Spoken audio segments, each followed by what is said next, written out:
పవన్ కళ్యాణ్ తెలంగాణ గడ్డ మీదకి వచ్చి తెలంగాణ రాష్ట్ర ఆత్మగౌరవాన్ని కించపరిచేటట్టు మాట్లాడితే తెలంగాణ ప్రజలుగా ఊరుకోము, ఖచ్చితంగా తన్ని తరుముతాం అనే విషయాన్ని హెచ్చరిస్తున్నాం. తెలంగాణ రాష్ట్రం అనేది ఇది ప్రజల జాగీరు.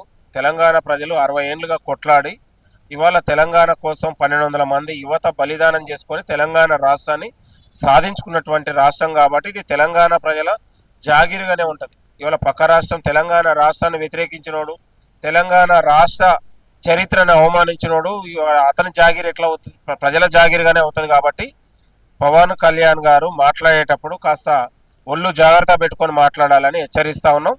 తెలంగాణ రాష్ట్రంలో మరొక కేఏ పాలుగా మారొద్దని కూడా హితవు పలుకుతా ఉన్నాం. సినిమాలంటే పవన్ కళ్యాణ్ సినిమాల పట్ల తెలంగాణ ప్రజలు గౌరవంగా చూస్తారు. కానీ చిల్లరగా మరొక రాజకీయాలు తెలంగాణ రాష్ట్రంలో వేలు పెడతా ఇక్కడ పాలిస్తా అంటే మరొక కేఏ పాలుగా అవతారం ఎత్తొద్దని హితవు పలుకుతా ఉన్నాం.